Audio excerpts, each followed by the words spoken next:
बोला. हा साहेब, देवेंद्र कोठे बोलतोय. हा बुकरा देवेंद्र. हा, सोलापूर महानगरपालिकेच्या प्रभाग 9 मध्ये आजची सभा चालू आहे. पालकमंत्री महोदय आहेत. एकता नगर, पद्मानगर आणि कर्णिक नगर अशा 3-4 सोसायट्यांचा साहेब B2चा विषय आहे. सरकारी सोसायटी आहेत, अनेक वर्ष राहत आहेत. 30-35 वर्ष झालं विषय मार्गी लागत नाहीये. तुम्ही लक्ष घातलं तर हा विषय मार्गी लागेल सर. कुठलं नगर आहे. एकता नगर, कर्णिक नगर सोसायटी आहे. रिटायर्ड लोक आहेत सगळे, जवळपास 1900. 2 नगर आहे का 3 नगर आहे. 2 आहेत सर. इकडचे ह्या प्रभागातले 2 नगर आहेत. एकता नगर आणि कर्णिक नगर. दुसऱ्या हो. प्रभागाचं किती आहे. हा, दुसऱ्या प्रभागाचं काही नगर आहे का. हा, तिकडच्या कामगारांच्या चाळीतल्या आहेत, त्या 13 चाळी आहेत. आणि स्वातंत्र्य सैनिक नगर म्हणून इथं. हा, ज्या माईक मध्ये द्या. हो साहेब, आहे. माईक चालू आहे, स्पीकर चालू आहे सर.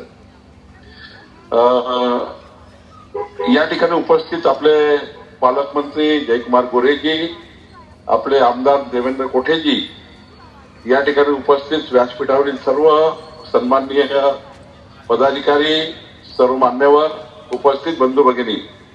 खरं तर माननीय देवेंद्र कोठेजींनी विधिमंडळामध्ये 2-3दा हा विषय मांडला आणि कर्णिक नगर, एकता नगर आणि दुसऱ्याही प्रभागातल्या जमिनी ज्या B2 मध्ये आहेत त्या B2 मधल्या जमिनी फ्री होल्ड करून आपल्या तिथे राहणाऱ्या जनतेच्या नावाने, नागरिकाच्या नावाने करून देणे हा विषय सरकारकडे आहे.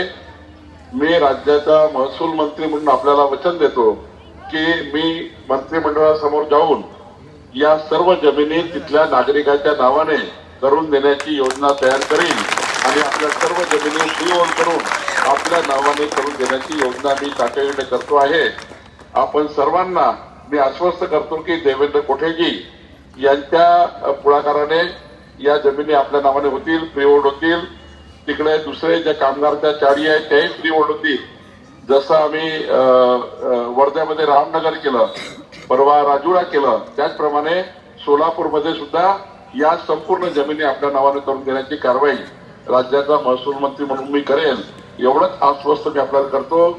आपलं सरकार, देवेंद्र फडणवीस सरकार, आपल्या सर्वांना न्याय देईल आणि आपल्या जमिनीचा प्रश्न सोडवून देण्याची जबाबदारी ही माझी आहे.